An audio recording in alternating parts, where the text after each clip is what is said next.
The tallest man ever recorded was American giant Robert Wadlow, 1918–1940, who stood 8 feet 11 inches.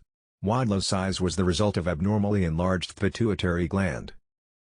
The tallest living man is 37-year-old Sultan Kosen, from Turkey, who is 8 feet, 2.8 inches, who set the record in 2009.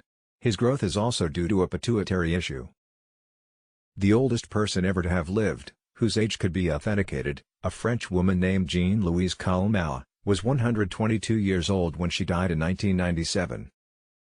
At just 54.6 centimeters, 21.5 in, Nepalese-born Chandra Bahadur Dangi was, at the time of his death in 2015, the world's shortest person ever verified. Guinness World Records verified Gul Mohammed's height at 22 in, 57 centimeters. He was the shortest man ever verified up to 2012, when he lost the title to Chandra Bahadur Dangi,